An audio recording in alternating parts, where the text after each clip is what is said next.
স্বাগতম ভয়ের রাজ্যে।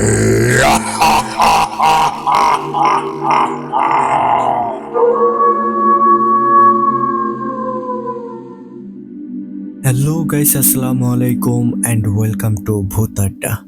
শুরু হয়ে গেল ভূত আড্ডার আরও একটি নতুন এপিসোড। আর বরাবরের মতোই আপনাদের সাথে আছি আমি, ইমরান খান।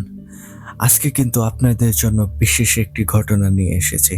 আজকে আপনারা শুনতে চলেছেন আপনার আমার সকলের প্রিয় সজীব হোসেন ভাইয়ের লেখা রসুতান্ত্রিকের ঘটনার চতুর্থ পর্ব।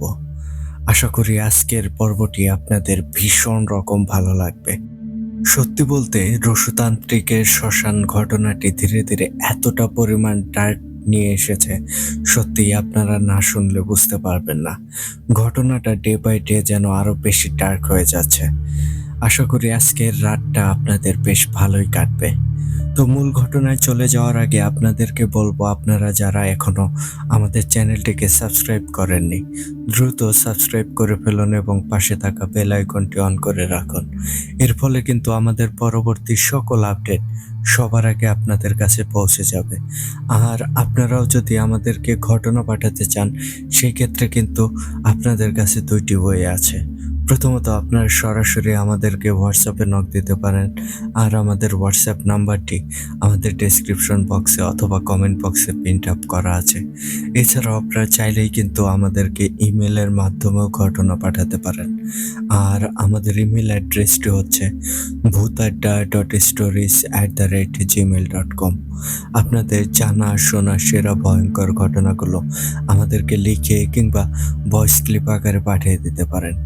আপনাদের জন্য আরও একটি বিশেষ অ্যানাউন্সমেন্ট হচ্ছে, আপনারা যত তাড়াতাড়ি আমাদের চ্যানেলটির 5,000 সাবস্ক্রাইবার হিট করতে পারবেন, তত তাড়াতাড়ি কিন্তু আপনারা শুনতে চলেছেন আপনাদের সবার প্রত্যাশিত কাভারিশ জিনের ঘটনা। আশা করি খুব তাড়াতাড়ি আপনারা 5,000 সাবস্ক্রাইবার হিট করে ফেলবেন এবং আপনারা সেই ঘটনাটির ভয়াবহতা উপভোগ করতে পারবেন। তো এখন আর কথা বাড়াবো না, এবার সরাসরি চলে যাব সজীব হোসেন ভাইয়ের লেখা রসুতান্ত্রিকের শ্মশান ঘটনার চতুর্থ পর্বে।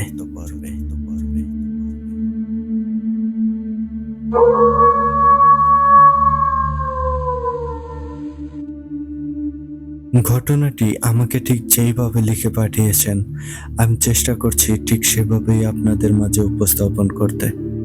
লিখছেন, আসসালামু আলাইকুম প্রিয় ইমরান ভাই ও ভূত আড্ডার সকল শ্রোতা বন্ধু, কেমন আছেন সবাই? আশা করি আল্লাহর রহমতে সবাই ভালো আছেন। আলহামদুলিল্লাহ, আমিও ভালো আছি। আমি মোহাম্মদ সজীব হোসেন, ভূত আড্ডার একজন অ্যাডমিন ও স্টোরি টেলার। শ্রোতা বন্ধুদের সাপোর্ট ও ভালোবাসায় ভূত আড্ডা ধীরে ধীরে এগিয়ে যাচ্ছে। আশা করি ভূত আড্ডার টিম শ্রোতা বন্ধুদের জন্য ভালো কিছু নিয়ে আসবে। ইমরান ভাই, আজকে রসুতান্ত্রিকের ঘটনার চতুর্থ পর্ব নিয়ে হাজির হলাম। আশা করি আজকের ঘটনাটা অনেক বেশি ভয়ঙ্কর হতে যাচ্ছে। তাহলে চলুন শুরু করি রসুতান্ত্রিকের ঘটনা।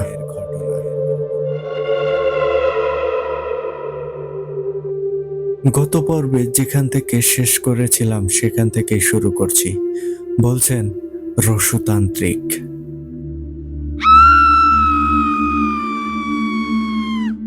কালী মন্দিরের সেই মাথাবিহীন পিশাচটা আমাকে একটা চাবুক দেয়।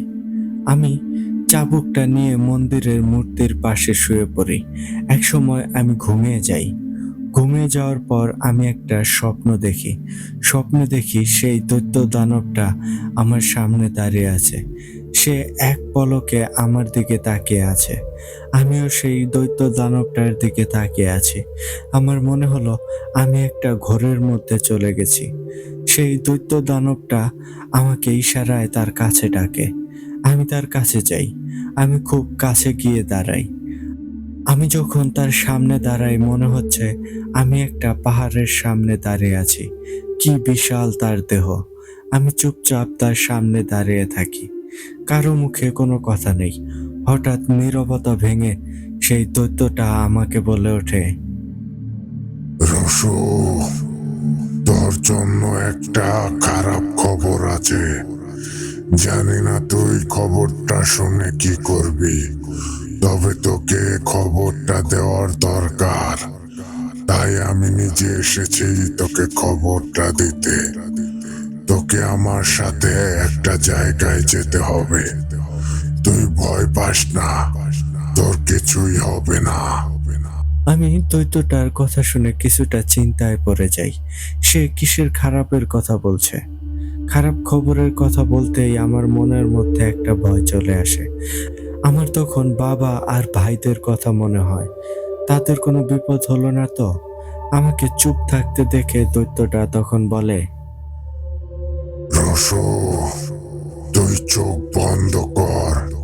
আমি যখন তোকে চোখ খুলতে বলবো, তুই তখন চোখ খুলিস। আমি কোনো কথা না বলে চোখটা বন্ধ করি। আমি বুঝতে পারি না আমি স্বপ্ন দেখছি নাকি বাস্তবে সেই দৈত্যটা আমার সামনে দাঁড়িয়ে আছে। আমি আবার কেমন যেন ঘোরের মধ্যে চলে যাই। অল্প কিছু সময় পর দৈত্যটা আমাকে চোখ খুলতে বলে। আমি চোখ খুলে তাকাতেই অবাক হয়ে যাই, কারণ আমি তখন নিজেকে সেই শ্মশানে দেখতে পাই। আরো অবাক হই শ্মশানের মানুষ দেখে। দেখে মনে হচ্ছে কেউ একজন মারা গেছে আর তাকে দাহ করার জন্য শ্মশানে নিয়ে আসা হয়েছে। আমি একটা চিতা সাজানো দেখতে পাচ্ছিলাম। সেই চিতার উপর একটা লাশ রাখা আছে। তখন আমার বুকের ভেতরটা অজানা ভয়ে কেঁপে ওঠে। আমার বাবা অথবা ভাইদের কিছু হলো না তো? আমি সেই চিতা থেকে কিছুটা দূরে ছিলাম। কেউ আমাকে দেখতেই পাচ্ছে না। আমি সেই মানুষগুলোর ভেতরে আমার বাবা আর ভাইদেরকে খোঁজার চেষ্টা করি, কিন্তু বাবা আর ভাইদের কাউকেই দেখতে পাই না। আমি আমার পরিচিত অনেকজনকেই দেখতে পাচ্ছি। সেই দৈত্যটা আমার পাশেই দাঁড়িয়ে আছে। আমি তখনও বুঝতে পারছিলাম না আমি যা দেখছি সেটা সত্যি নাকি শুধুই স্বপ্ন। আমার মনের মধ্যে হাজারটা প্রশ্ন জড়ো হয়। তখন সেই দৈত্যটা আমাকে বলে, রসু, তুই যা দেখছিস সবই সত্য, তবে তুই ওই লাশের কাছে যেতে পারবি না। দূর থেকেই তোকে সব দেখতে হবে। আমি তখন দৈত্যটাকে জিজ্ঞেস করি, আপনি আমাকে খারাপ খবরের কথা বললেন, সেটা কি? আর এটা কার লাশ? এত রাতে শ্মশানের লাশ নিয়ে আসছে কেন? দিনের বেলা লাশ দাহ করলেই তো পারতো। আমার এই কথাগুলো শেষ না হতেই আমার বাবাকে আমি দেখতে পাই। বাবাকে দেখার সাথে সাথে আমার বুকের ভেতরটা কষ্টে ফেটে যায়। আমি দেখি বাবা সেই চিতার পাশে বসে কান্না করছে। বাবার পাশে আমার ভাই দাঁড়িয়ে আছে।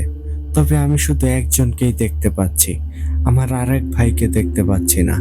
আমি খেয়াল করে দেখি বাবা আর ভাই দুজনেই চিতার কাছে বসে কান্না করছে। আমার খুব ইচ্ছা করছিল বাবার কাছে গিয়ে বাবাকে জড়িয়ে ধরি, কিন্তু সেটা পারছিলাম না। আমি আমার আরেকটা ভাইকে খুঁজতে থাকি, কিন্তু না, আমি তাকে দেখতে পাই না। আমার মনের মধ্যে তখন খারাপ চিন্তা আসে। তাহলে কি আমার আরেক ভাই মারা গেছে? তার লাশটাই কি চিতার উপর রাখা আছে? আমি নিজেই নিজের মনকে বলি, না, এটা হতে পারে না। আমার ভাইয়ের কিছুই হয়নি। তার কিছু হতেই পারে না। এমন সময় দেখি আমার বাবাকে একজন চিতায় আগুন দিতে বলে। তখন আমার আর বুঝতে বাকি রইল না কি হয়েছে। তার মানে আমার ভাই আর বেঁচে নেই। তার লাশটাই চিতায় শোয়ানো আছে।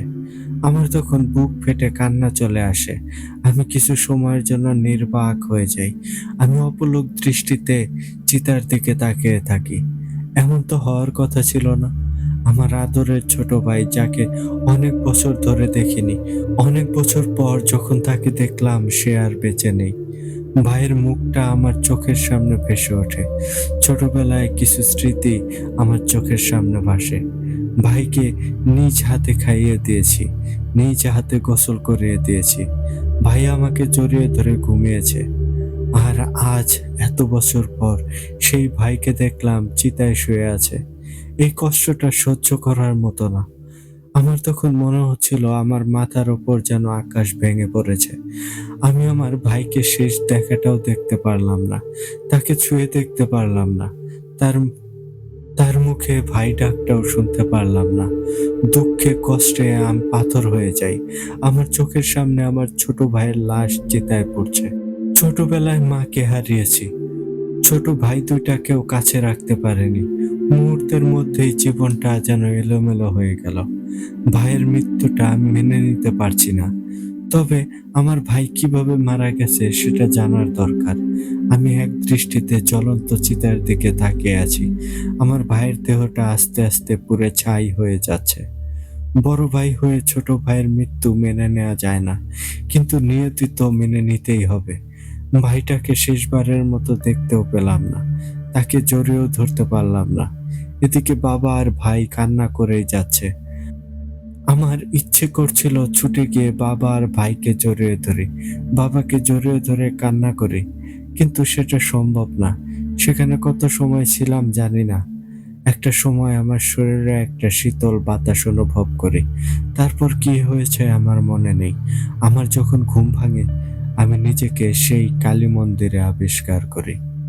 আমি তাড়াতাড়ি করে উঠে বসি। আমি বুঝতে চেষ্টা করি রাতে কি স্বপ্ন দেখেছি। আমার মাথা ব্যথা করছিল খুব। আমি পাশেই সেই চাবুকটা পড়ে থাকতে দেখি। আমি চাবুকটা নিয়ে মন্দির থেকে চলে আসি। আমার মাথার মধ্যে রাতের দেখা বিষয়টা ঘুরতে থাকে। আমি গুহায় চলে আসি। গুহায় এসে দেখি গুরু বসে আছে। গুরুকে দেখে মনে হলো সে আমার জন্যই অপেক্ষা করছিল। আমাকে দেখেই গুরু তার কাছে ডেকে বসায়। আমি গুরুর কাছে গিয়ে বসি। তারপর গুরু আমাকে বলে, রসু, রাতে তুই যা দেখছিস সবই সত্যি। তোর ভাই আর এই পৃথিবীতে নাই রে। গুরুর কথা শুনে আমি গুরুর দিকে তাকাই। আমি এত সময় শিওর ছিলাম না যা দেখেছি সব সত্যি নাকি স্বপ্ন। তবে গুরুর কথা শোনার পর আর নিজেকে ধরে রাখতে পারিনি। আমি অঝোর ধারায় কান্না করি। গুরু আমাকে সান্ত্বনা দেয়, কিন্তু আমার মন কোনো সান্ত্বনা মানে না। আমি অনেক সময় কান্না করি। এক সময় গুরু আমাকে বলে, রসু, কষ্ট পাস না। তোর কষ্টটা আমি বুঝতে পারছি। তবে তুই শুধু তোর ভাইয়ের মৃত্যুর খবরটাই জানিস, কিন্তু তোর ভাইয়ের মৃত্যুর কারণটা জানিস না। গুরুর এই কথা শুনে আমি গুরুর দিকে তাকাই। আমি গুরুকে বলি, আমার ভাইয়ের মৃত্যুর কারণ কি? আমার ভাই কিভাবে মারা গেছে? তখন গুরু আমাকে বলে, তোর ভাইকে ওই শয়তান তান্ত্রিক তার পোষা পিশাচগুলো দিয়ে মেরেছে।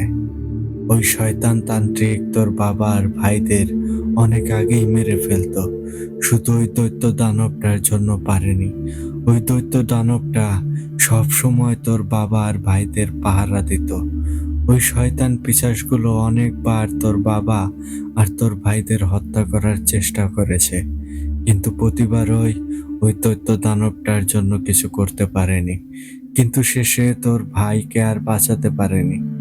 তোর ভাই সন্ধ্যার কিছু সময় আগে ওই শ্মশানে গিয়েছিল তার বন্ধুদের সাথে। সেই সময় দৈত্যটা দূরে কোথাও ছিল, আর সেই সুযোগে শয়তান পিশাচগুলো তোর ভাইকে নির্মমভাবে হত্যা করে। তোর ভাইকে হত্যা করে একটা গাছে ঝুলিয়ে রাখে। গুরুর কথা শোনার পর আমার মনের মধ্যে প্রতিশোধের আগুন জ্বলতে থাকে। প্রথমে আমার মাকে হত্যা করেছে, তারপর আমার ভাইকে হত্যা করলো। আমি নিজেকে আর ঠিক রাখতে পারছিলাম না। গুরু আমার রাগ বুঝতে পারে। গুরু তখন আমাকে বলে, রসু, শান্ত হয়ে যা। এখনো সময় হয়নি। আর কিছুদিন অপেক্ষা কর। আমি তোকে আর কিছুদিন শিক্ষা দেব। তারপর সময় হলে আমি নিজেই তোকে তোর বাড়িতে যেতে বলবো। তবে তোকে এখন শান্ত থাকতে হবে। তোর ভাই আর বাবাকে নিয়ে ভাবিস না। তাদের কিছু হবে না। আর কিছুদিন অপেক্ষা কর। তারপর তুই তোর প্রতিশোধ নিবি।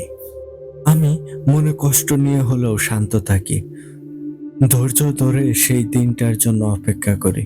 এমনভাবে অনেক দিন কেটে যায়। গুরু আমাকে আরো ভালো করে শিক্ষা দিতে থাকে। আস্তে আস্তে আমিও তান্ত্রিক বিদ্যায় পারদর্শী হয়ে উঠি। গুরুর কাছে কেউ সমস্যা নিয়ে আসলে গুরু তখন আমাকে ডাকতো। এমনভাবে আমি মানুষের সমস্যার সমাধান করতে থাকি।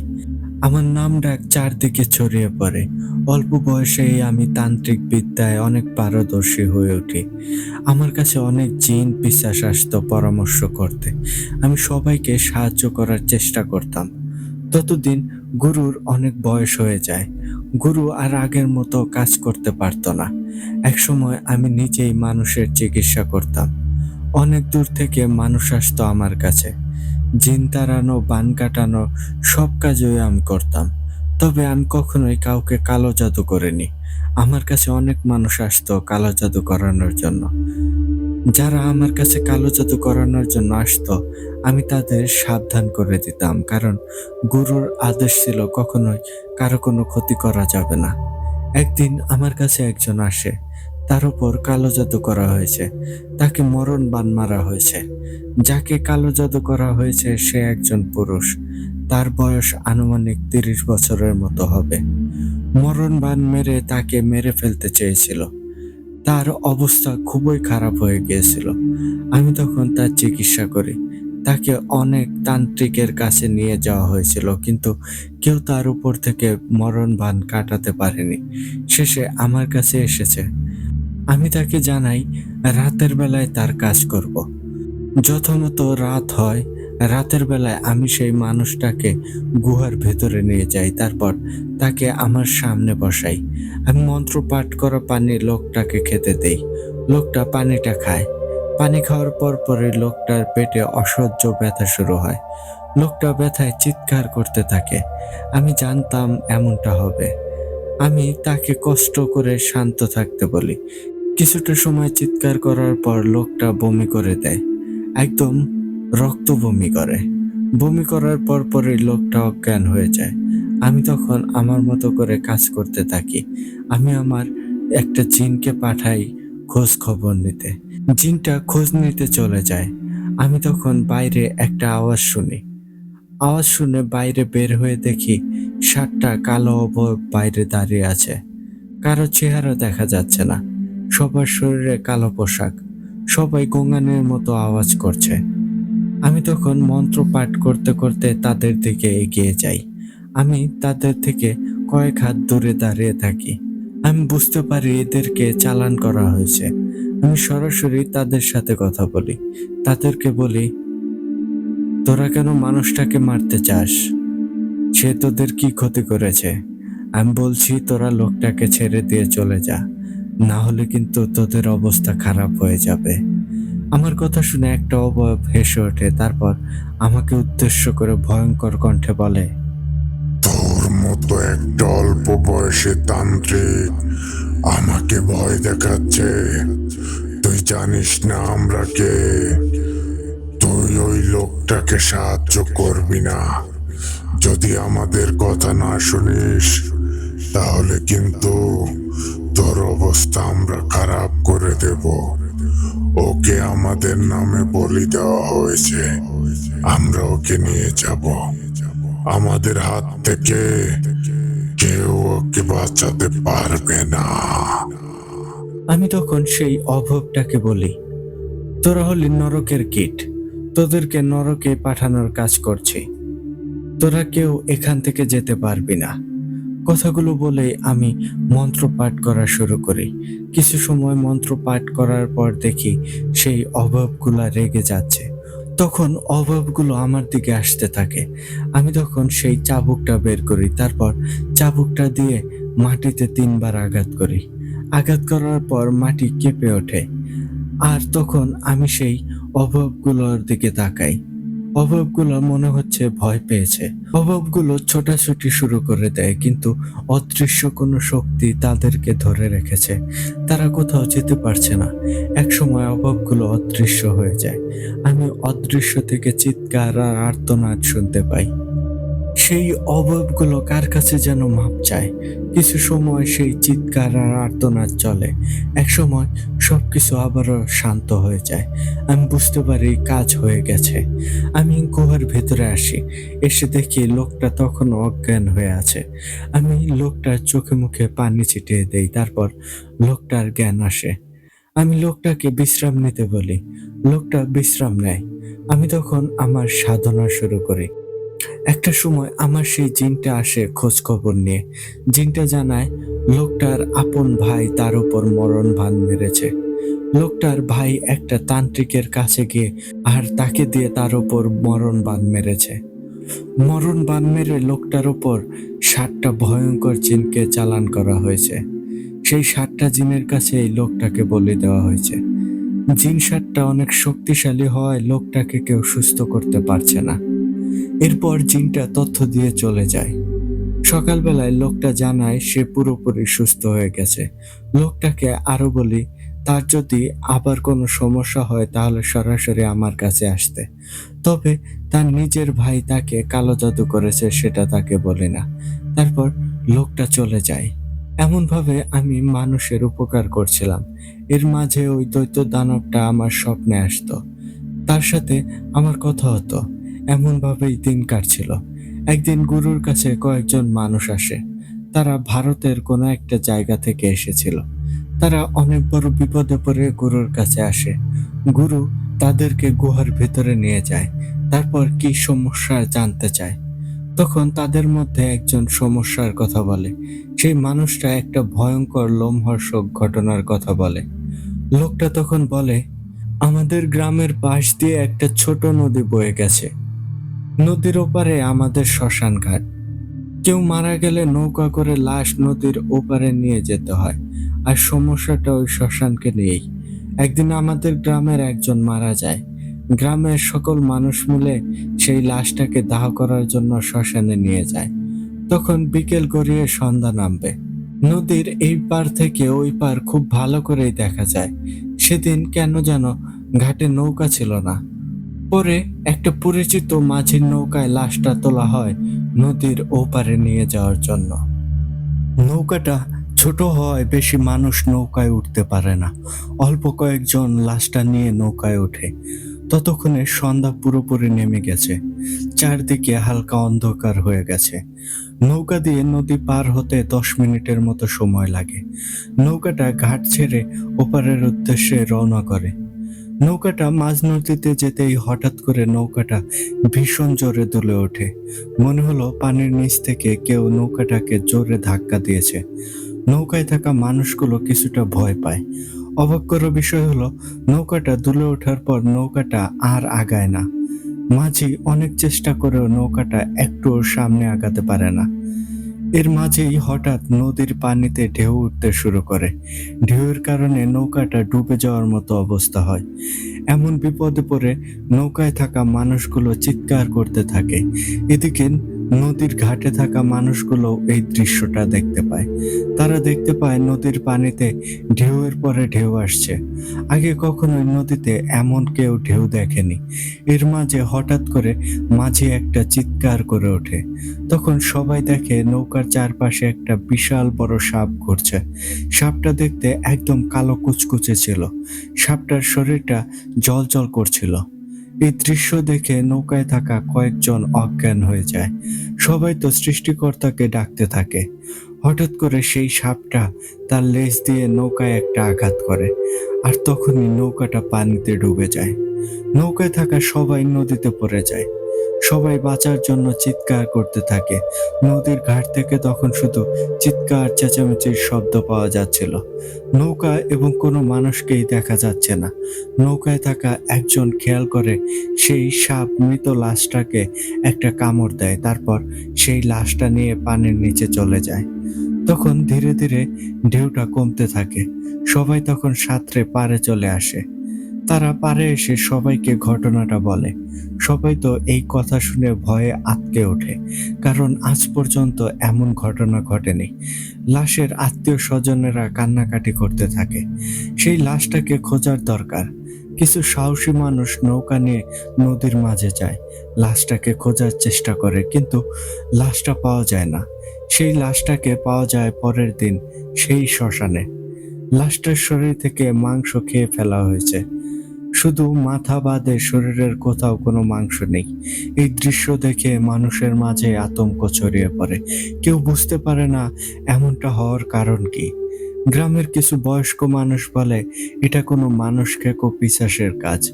আশেপাশের কয়েক গ্রামে এই ঘটনাটা ছড়িয়ে পড়ে। মানুষের মাঝে একটা অজানা আতঙ্ক ছড়িয়ে যায়। মানুষ দিনের বেলাতেও নদী পার হতে তখন ভয় করত। এইভাবে কয়েক দিন কেটে যায়। নদীর ওপারের একজনের কাছ থেকে জানা যায় সেই শ্মশানে ভয়ঙ্কর সব ঘটনা ঘটছে। রাতের বেলায় নাকি সেই শ্মশানে ভয়ঙ্কর সব আওয়াজ শোনা যায়। কয়েকজন নাকি সেই শ্মশানে একটা বিশাল বড় সাপকেও দেখতে পেয়েছে। এই কথা সবার মাঝে জানাজানি হয়। পরে সবাই মিলে এর একটা সমাধান বের করার চিন্তা করে। তখন একটা তান্ত্রিককে নিয়ে আসা হয়। তান্ত্রিক নদীর পাড়ে গিয়েই জানায় সে এই কাজ করতে পারবে না, তার বিদ্যায় এই কাজ করা সম্ভব না। তান্ত্রিক এই কথা বলেই চলে যায়। গ্রামের মানুষ তখন হতাশ হয়ে পড়ে। এমনভাবে বেশ কয়েকদিন তান্ত্রিক আনা হয়। সবাই একই কথা বলে চলে যায়। গ্রামের মানুষ চিন্তায় পড়ে যায়। এর মাঝেই ঘটতে থাকে ভয়ঙ্কর ঘটনা। দিনে দুপুরে নদীর পানিতে পাক তৈরি হয়। নদীর ঢেউয়ের পানি তীরে এসে আছড়ে পড়ে। পানির নিচ থেকে একটা অদ্ভুত ভয়ঙ্কর আওয়াজ আসে। দিন-রাত যে কোনো সময় নদীতে পাক সৃষ্টি হয়। মনে হয় নদীর পানি যেন পার ভেদ করে গ্রামের ভেতর চলে আসবে। একটা নৌকা সেই পাকের মধ্যেই হারিয়ে যায়। নৌকায় থাকা মাঝিটারও কোনো খোঁজ পাওয়া যায়নি। আমরা অনেক ভয়ে ভয়ে দিন কাটাচ্ছি। অনেক খোঁজ করার পর আপনার কথা একজন বলল, তাই আপনার কাছে এসেছি। আপনি যদি আমাদেরকে সাহায্য করেন। মানুষটার কথা শুনে সত্যিই আমি নিজে ভয় পেয়ে যাই। গুরু চুপ করে মনোযোগ দিয়ে কথাগুলো শুনছিল। গুরু সব কথা শোনার পর বলে, আপনাদের সমস্যা আশা করি সমাধান হয়ে যাবে। তবে এই সমস্যা আমি সমাধান করব না। এই সমস্যা আমার শিষ্য সমাধান করবে। গুরু আমার কথা বলে। তখন সেই লোকগুলো আমার দিকে তাকায়। তারা কেমন যেন করতে থাকে। তারা হয়তো ভেবেছে আমার মতো অল্প বয়সী একটা ছেলে কিভাবে এই সমস্যার সমাধান করবে, যেখানে অনেক বয়স্ক তান্ত্রিকরাই পেরে ওঠেনি। গুরু তখন লোকগুলোকে বলে, আপনারা আশা হারাবেন না, একটা কিছু হবেই। আজ আপনারা এখানে থাকুন, কাল ভোর হলে আপনারা রওনা দেবেন। আমি রাতের মধ্যে কিছু জানার চেষ্টা করব। কথাগুলো বলে গুরু আমাকে বাইরে নিয়ে আসে। তারপর গুরু আমাকে বলে, রসু, তুই তো সবই শুনলি, তবে আমি চাই তুই এই সমস্যাটার সমাধান করবি। আমি জানি এই কাজ কে করেছে। আমার খোঁজ নেওয়া হয়ে গেছে। আমি আমার জিনের মাধ্যমে জেনেছি ওখানে একটা ইহুদি জিন আস্তানা গেড়েছে। সে মূলত মানুষকে জিন। সে ওই নদী আর শ্মশানেই থাকছে। তুই গিয়ে ওই মানুষকে জিনটাকে বন্দি করে নিয়ে আসবি। আর তুই যদি এই কাজ করতে পারিস তাহলে বুঝবো তুই পুরোপুরি তৈরি। তবে মনে রাখিস, মাথা ঠান্ডা রেখে কাজ করবি, আর তারপরেই সমাধানে যাবি। আমার বিশ্বাস তুই এই কাজে সফল হয়ে ফিরবি। আমি তোর সফল হয়ে ফেরার অপেক্ষায় থাকবো। আর কাজটা ঠিকমতো করতে পারলে তারা যদি কিছু দেয় নিবি না। তোর যাওয়া আসা যা খরচ শুধু সেই পরিমাণে নিবি, এর বেশি জোর করে দিলেও নিবি না। আমি গুরুর কথায় খুবই খুশি হই। তারপরের দিন ভোরবেলায় আমি আমার প্রয়োজনীয় জিনিসপত্র নিয়ে তাদের সাথে রওনা দিই। 2 দিন পর আমরা তাদের গ্রামে পৌঁছাই। যখন গ্রামে পৌঁছাই তখন ভর দুপুর। আমাকে একজনের বাড়িতে থাকার জায়গা করে দেওয়া হয়। আমি দুপুরে খাওয়া দাওয়া করে একটু বিশ্রাম নেই। বিকেল বেলায় আমি সেই নদীর কাছে যাই। নদীর এপার থেকে ওপারের শ্মশানটা পুরোপুরি স্পষ্টই দেখা যাচ্ছে। আমি নৌকা নিয়ে শ্মশানে যেতে চাই। আমাকে গ্রামের মানুষ যেতে নিষেধ করে, তারপরও আমি যাই। তখন আমার সাথে 2 জন যায়। আমরা 3 জন নৌকায় উঠে পড়ি। আমি অনেক ভালো করে নদীটা দেখছিলাম। আমার নৌকাটা ওপারের কাছাকাছি চলে আসে, আর তখনই নদীর পানিতে ধীরে ধীরে পাক সৃষ্টি হতে থাকে। অল্প কয়েক মুহূর্তের মধ্যেই বিশাল বড় একটা ঘূর্ণিপাক সৃষ্টি হয়। আমার সাথে থাকা দুজন তো ভয়ে সৃষ্টিকর্তাকে ডাকতে শুরু করে। আমি তাদেরকে ভয় পেতে বারণ করি। আমি তখন আমার কাছে থাকা সেই কালী মন্দিরের সিঁদুর বের করি। আমি আমার হাতে কিছুটা সিঁদুর নেই, তারপর কিছু মন্ত্র পড়ে সেই সিঁদুরে ফু দেই। তারপর সেই সিঁদুরটা পানির উপর ছিটিয়ে দিই। সিঁদুর নদীর পানিতে পড়ার সাথে সাথে পানির নিচ থেকে একটা ভয়ঙ্কর আওয়াজ ভেসে আসে।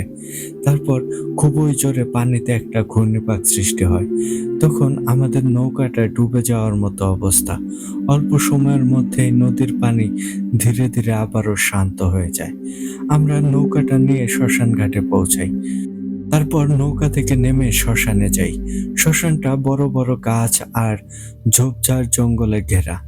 শ্মশানের এক জায়গায় একটা খড়ের ছাউনি দিয়ে ঘর করা। এখানে লাশ পোড়াতে আসলে মানুষ বিশ্রাম নেয়। আমি পুরো শ্মশানটা একবার ঘুরে দেখি। আমি শ্মশানে তেমন কিছুই অনুভব করতে পারি না। এদিকে সন্ধ্যা হয়ে আসে। আমার সাথে থাকা দুজন চলে যাওয়ার জন্য তাড়া দেয়। পরে শ্মশান থেকে বের হয়ে আসি। তখন সন্ধ্যা হলেও পুরোপুরি অন্ধকার হয়নি। আমরা ঘাটে এসে নৌকায় উঠি। নৌকায় উঠে আমি কি মনে করে শ্মশানের দিকে একবার তাকাই। তখনই আমি একটা জিনিস খেয়াল করি। আমি দেখি শ্মশানে দুইটা নীল আলো, আর আলো দুইটা মনে হয় আমাদের দিকেই তাকিয়ে আছে। আমি ভালো করে সেই আলোটা দেখার চেষ্টা করি। তখন আমি ভয়ানক একটা দৃশ্য দেখি। একটা বিশাল বড় সাপ শ্মশানে ফনা তুলে দাঁড়িয়ে আছে, আর সাপের চোখ থেকে নীল আলো বের হচ্ছে। আমার মনে হলো কোথায় থেকে যেন একটা আলো এসে সেই সাপটার শরীরে পড়ছে, আর সেই আলোতে সাপটা স্পষ্ট দেখা যাচ্ছে। আমি খেয়াল করে দেখলাম সেই সাপটাকে শুধু আমি দেখতে পাচ্ছি। হঠাৎ করে সেই সাপটা অদৃশ্য হয়ে যায়। তখন আমি খেয়াল করি নদীর পানিতে আবার পাক সৃষ্টি হচ্ছে, সেই সাথে খুব জোরে বাতাস হচ্ছে। আমাদের নৌকাটা ভীষণভাবে দুলতে শুরু করে। আমার সাথে থাকা দুজন আবারও ভয়ে চিৎকার করতে শুরু করে। আমি তাদেরকে কোনো মতে সান্ত্বনা দিলাম। আমি তখন অদৃশ্য থেকে আমার কানের কাছে একটা ফিসফিস কণ্ঠ শুনতে পাই। সেই কণ্ঠটা কি বলছিল আমি সেটা বুঝতে পারি না। সেই ফিসফিস কণ্ঠের সাথে ভয়ঙ্কর সব আওয়াজ আসছিল। সেই ভয়ঙ্কর কণ্ঠ আর আওয়াজ শুনে আমি কিছু সময়ের জন্য একটা ঘোরের মধ্যে চলে যাই। আমি আমার নিজের উপর নিয়ন্ত্রণ হারিয়ে ফেলি। তারপর নৌকা থেকে নদীতে ঝাঁপ দেই। নদীর পানিতে পড়ার সাথে সাথে আমার হুঁশ আসে। আমি তখন তাড়াতাড়ি করে নৌকায় উঠতে চাই। এদিকে আমার সাথে থাকা দুজন ভীষণ রকম ভয় পায়। তারা দুজন আমাকে ধরে নৌকায় তুলতে চেষ্টা করে। আমি এক পা নৌকায় তুলে দেই, আর ঠিক তখনই পানির নিচ থেকে কেউ একজন আমার পা টেনে ধরে। পা টেনে ধরে নিচের দিকে হ্যাঁচকা একটা টান মারে। আমি তখন পানির নিচে চলে যাই। আমি আমার পাটাকে ছাড়ানোর চেষ্টা করি। আমি পা দিয়ে আঘাত করার চেষ্টা করি। একটা হাত আমার পা ধরে রেখেছে, সেটা আমি স্পষ্টই বুঝতে পারছিলাম। এমনভাবে কিছু সময় আমি পানির নিচে থাকি। পানির নিচে থাকতে আমার দম বন্ধ হয়ে আসছিল। আমি বাঁচার জন্য হাত পা ছুটতে থাকি। আমার যখন দম বন্ধ হয়ে যাবে এমন অবস্থা, তখনই সেই হাতটা আমার পা ছেড়ে দেয়। আমি তখন পানির উপরে মাথা তুলে নিঃশ্বাস নেই। আর একটু পানির নিচে থাকলে হয়তো দম বন্ধ হয়ে মারাই যেতাম। নৌকায় থাকা দুজন চিৎকার করে সাহায্য চাইছিল, কিন্তু কেউ ভয়েই আসেনি। আমি তখন নৌকায় উঠে আসার চেষ্টা করি। সেই দুইজন আমাকে টেনে নৌকায় তোলে। নৌকায় উঠে আমি শুয়ে পড়ি। আমি খুব জোরে জোরে শ্বাস নিচ্ছিলাম। আমি বুঝতে পারলাম না হঠাৎ করে কি ঘটে গেল। তবে এটা বুঝতে পারছিলাম ওই মানুষকে জিনটাই এই কাজ করেছে। হঠাৎ আমার কানের কাছে একটা মৃদু ভয়ঙ্কর কণ্ঠ আসে। কারো হাসির শব্দ আমার কানে ভেসে আসে। সেই সাথে একটা ভয়ঙ্কর কর্কশ কণ্ঠ আমার নাম ধরে বলে ওঠে, রসু, তুই এখনো বাচ্চা। যেখান থেকে এসেছিস আবার সেখানে চলে যা। এবারের মতো তোকে মাফ করে দিলাম। এরপরেও যদি এখানে আসিস তাহলে তোর মৃত্যু নিশ্চিত। কথাটা মনে রাখিস। অদৃশ্য থেকে কেউ কথাগুলো বলল, তারপর সেই কণ্ঠটা বাতাসে মিলিয়ে গেল। আমি বুঝতে পারি মানুষকে জিনটা আমাকে হুমকি দিল। আমরা তখন নৌকা দিয়ে ঘাটে পৌঁছে যাই। নৌকা ঘাটে পৌঁছাতেই অনেক মানুষ চলে আসে। তারা জানতে চায় আমরা ঠিক আছি কিনা। সবাই নাকি দেখেছে নদীর পানিতে ভয়ঙ্কর ঘূর্ণিপাক হচ্ছে, আর নদীর পানির ঢেউ 10 হাতের মতো উপরে উঠে গেছে, আর সেই সাথে চিৎকারের আওয়াজ। সবাই আমাকে নিয়ে থাকার জায়গায় দিয়ে যায়। আমি এসে কাপড় পাল্টে ফেলি। আমি সবাইকে বলি আজ রাতে আমি একা একা থাকবো, কেউ যেন আমাকে না ডাকে। সবাই আমার কথায় সম্মতি দিয়ে চলে যায়। আমি রাতের বেলায় একটা ঘরে একাই থাকি। আমি রাতে ঘুমাই না। আমি মাঝরাত পর্যন্ত সাধনা করি। বিভিন্ন রকম মন্ত্র পাঠ করে আমি বন্ধনী তৈরি করছিলাম। আমি একটা কালো সুতায় মন্ত্র পাঠ করে তাতে ফু দেই। 3 বার মন্ত্র পাঠ করি আর সুতায় একটা করে গিঁট দেই। এমনভাবে সুতায় 101টা গিঁট দেই। আমি সুতাটা মন্ত্র পাঠ করে শক্তিশালী করে ফেলি। এই সুতা দিয়েই ওই মানুষকে জিনটাকে বন্দি করব। আমি কাজগুলো শেষ করে কালী মন্দিরে থাকা একজনকে ডাকি। সে কিছু সময়ের মধ্যেই সেই জায়গায় চলে আসে। তারপর আমি তাকে পাঠাই মানুষকে জিনটার বিষয়ে খোঁজ খবর আনতে, আর সে কেন এখানে এসেছে সেটা জানতে পাঠাই। সে খোঁজ নিতে চলে যায়। অল্প সময়ের মধ্যেই সে চলে আসে। তারপর আমাকে ভয়ঙ্কর কিছু তথ্য দেয়। সে বলে, রসো, ওই মানুষকে কোচিংটা এখানে থাকে না। সে অনেক দূরে থেকে এখানে এসেছে। সে এক জায়গায় বেশি দিন থাকে না। সে যেখানে যায় সেখানকার মৃত বা জীবিত সকল মানুষের মাংস খায়। সে অনেক শক্তিশালী। সে এখন এই নদীতে আর ওই শ্মশানে থাকে। সে এখান থেকে তার চাহিদা মতো মানুষকে হত্যা করে তারপর চলে যাবে। এখান থেকে সে অন্য জায়গায় যাবে, আবার সেখানে গিয়ে তার তাণ্ডব শুরু করবে। একে বন্দি করে লাভ নেই, একে হত্যা করতে হবে। ও বেঁচে থাকলে মানুষ হত্যা করবে। তুই তোর মতো করে কাজ করে যা, আমরা তোকে সাহায্য করব। 2 দিন পর অমাবস্যার রাত, সেই রাতে মানুষকে কোচিনটা কিছুটা দুর্বল থাকবে, আর তখনই যা করার করতে হবে। 2 দিন পর মাঝরাতে তুই নদীর ওপারে শ্মশানে যাবি। আমরা তোর সাথেই থাকবো। তখন ওই চিন্তার একটা ব্যবস্থা করব। কথাগুলো বলেই সে চলে যায়। আমি সেই রাতে সারা রাত সাধনা করি। ভোরের দিকে আমি ঘুমাই। সকালবেলায় ঘুম ভাঙে একজনের ডাকে। সেই লোকটা জানায় গত রাতে নদীতে একটা নৌকা ডুবে গেছে। নৌকায় 4 জন মানুষ ছিল। একজন কোনো মতে জানে বেঁচে ফিরতে পেরেছে, বাকি 3 জন নিখোঁজ। আমি তাড়াতাড়ি করে নদীর কাছে যাই। গিয়ে দেখি অনেক মানুষ ভিড় করে রেখেছে। যারা নিখোঁজ হয়েছে তাদের পরিবারের মানুষ এসে কান্নাকাটি করছে। খুবই খারাপ লাগে একটা দৃশ্য। নদীতে জাল ফেলা হয় কিন্তু কাউকে খুঁজে পাওয়া যায় না। আমাকে তখন বেশ কয়েকজন কিছু করতে বলে। আমি কিছু না বলে চুপ করে নদীর দিকে তাকিয়ে থাকি। আমি মনে মনে সিদ্ধান্ত নিলাম আজ রাতেই যা করার করব, আর নিরীহ মানুষের জীবন যেতে দেওয়া যাবে না। সারাদিন নদীতে লাশগুলো খোঁজা হয় কিন্তু কারো লাশ পাওয়া যায় না। গ্রামের মানুষের মধ্যে আবারও নতুন আতঙ্কের সৃষ্টি হয়। সন্ধ্যার পর আমি ঘরেই বসেছিলাম। আমি আগেই বলেছিলাম সবাইকে রাতের বেলায় কেউ যেন বাইরে বের না হয়, আর কেউ যেন ভুলেও নদীর দিকে না যায়। আমাকে সবাই একা একা যেতে বারণ করে, কিন্তু আমি একাই যাব সেটাই সবাইকে জানিয়ে দেই। কারো ইচ্ছা না থাকলেও সবাই রাজি হয়। রাত গভীর হতে থাকে। আমার কাছে মনে হলো আজকের রাতটা অন্য দিনের চেয়ে বেশি নীরব। আমি গভীর রাতে নদীর দিকে এগিয়ে যাই। আমি যখন নদীর দিকে যাচ্ছিলাম, আমার শরীরটা কেমন শিউরে শিউরে উঠছিল। বারবার মনে হচ্ছিল আমি কি পারবো কাজটা সম্পূর্ণ করতে। ভাবতে ভাবতে আমি নদীর ঘাটে এসে যাই।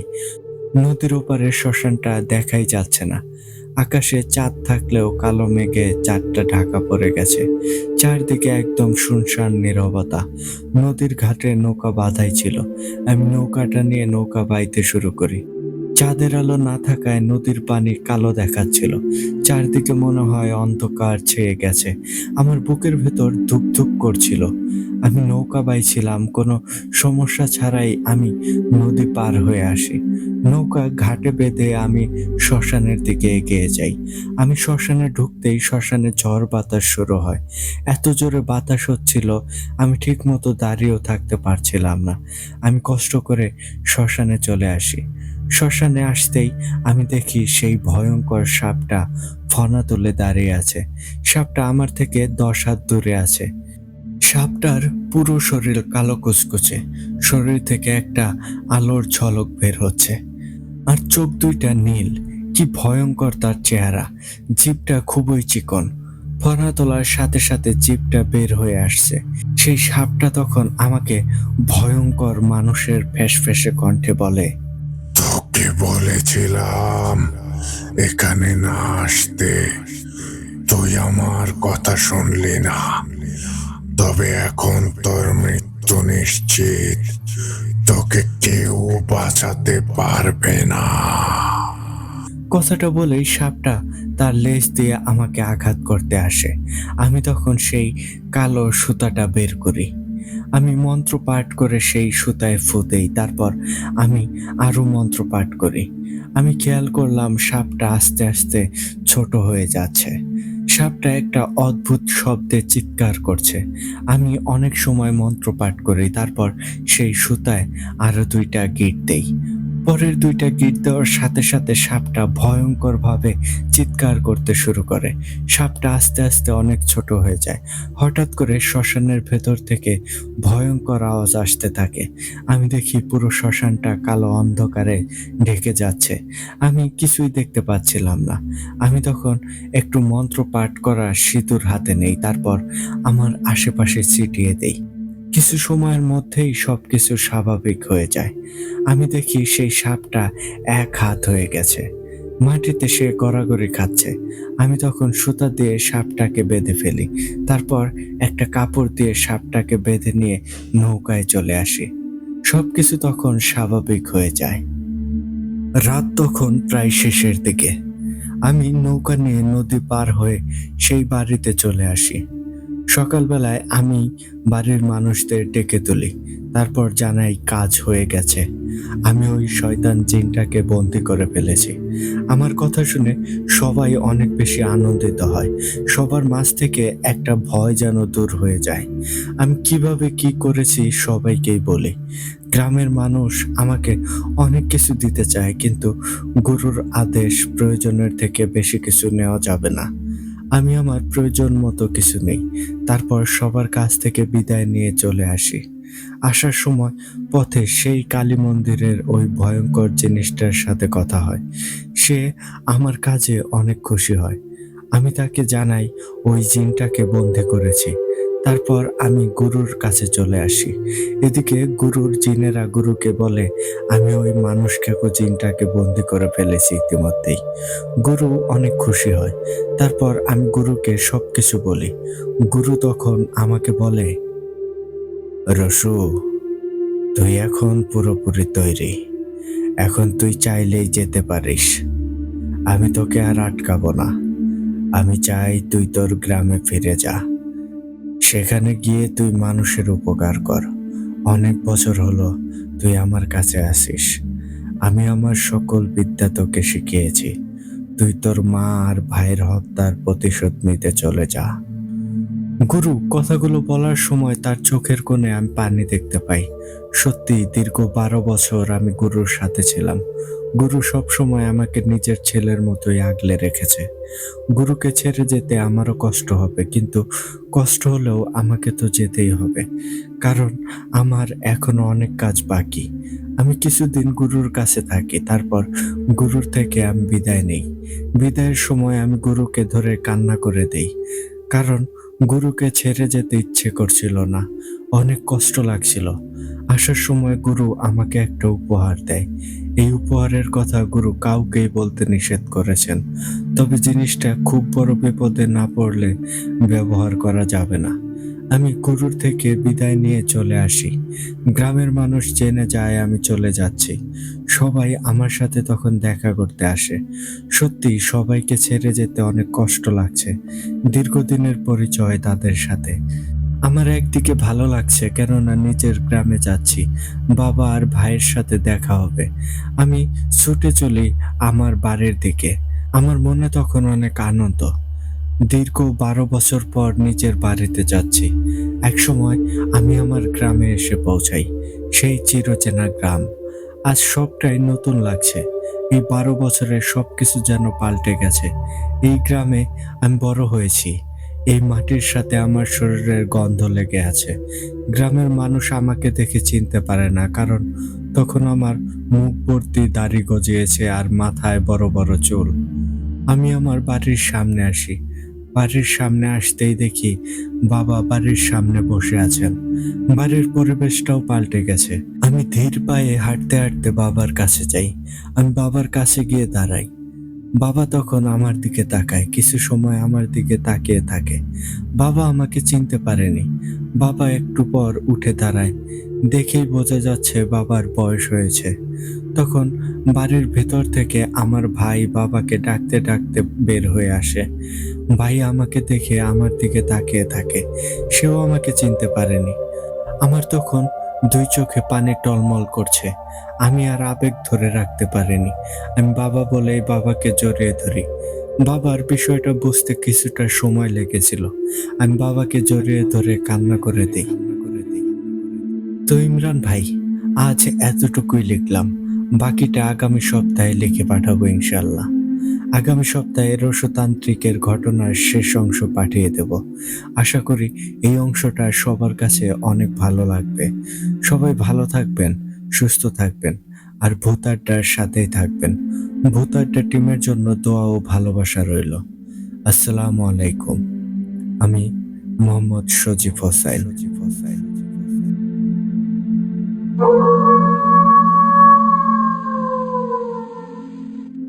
ওয়ালাইকুম আসসালাম সজীব হোসেন ভাই। এত সুন্দর করে ঘটনাটি লিখে পাঠানোর জন্য সত্যি ভাই আন্তরিকভাবে আপনাকে ধন্যবাদ জানাচ্ছি। মানে আপনার ঘটনা ডে বাই ডে এত বেশি ডার্ক হয়ে যাচ্ছে, আসলে আমি নিজেও কল্পনা করতে পারছি না। মানে ঘটনাটা কোথায় থেকে শুরু হয়েছিল। মানে প্রথম পর্বে আমরা কিন্তু একটা ইমোশনের টাচ পেয়েছিলাম, আর এই চতুর্থ পর্বে ভয়াবহতার পাশাপাশি কিন্তু সেই ইমোশনটা নতুন করে আবারও ক্রিয়েট হয়েছে। তো সব মিলিয়ে ভাই দুর্দান্ত ছিল আজকের ঘটনাটি। আশা করছি খুব তাড়াতাড়ি এই ঘটনার শেষ পর্বটাও আমরা শুনতে পাবো। তো সজীব হোসেন ভাই, দেরি না করে চটজলদি আপনার পরবর্তী পার্টটি আমাদেরকে পাঠিয়ে দিন। তো প্রিয় লিসেনার্স, আপনাদের কাছে কেমন লেগেছে সজীব হোসেন ভাইয়ের আজকের এই ঘটনাটি? আপনারা কিন্তু অবশ্যই কমেন্ট করে আপনাদের মূল্যবান মতামত আমাদের সাথে শেয়ার করবেন। তো এই ছিল আজকের আয়োজন। চলে যাওয়ার আগে আপনাদেরকে আবারও বলবো, যারা সাবস্ক্রাইব করেননি আমাদের চ্যানেলটি দ্রুত সাবস্ক্রাইব করে ফেলুন, কেননা 5,000 সাবস্ক্রাইবার পূর্ণ হলে কিন্তু আপনারা শুনতে পাবেন কাভারিশ জিনের ঘটনা। আর আপনারাও যদি আমাদেরকে ঘটনা পাঠাতে আগ্রহী হয়ে থাকেন, তাহলে আমাদের ডেসক্রিপশন বক্সে অথবা কমেন্ট বক্সে আমাদের হোয়াটসঅ্যাপ নাম্বার এবং আমাদের ইমেল অ্যাড্রেসটি প্রিন্ট আপ করা আছে। আপনারা আপনাদের জানা শোনা সেরা ভয়ঙ্কর ঘটনাগুলো আমাদেরকে লিখে কিংবা ভয়েস ক্লিপ আকারে পাঠিয়ে দিতে পারেন। তাহলে আমি ইমরান এইচ খান আজকের মতো এখানেই বিদায় নিচ্ছি। কথা হচ্ছে আগামী এপিসোডে নতুন আর দুর্দান্ত ভয়ঙ্কর কোনো এক ঘটনা নিয়ে। টিল দেন আপনারা সবাই ভালো থাকুন, সুস্থ থাকুন, আর হ্যাঁ, ভূত আড্ডার সাথেই থাকুন। আসসালামু আলাইকুম।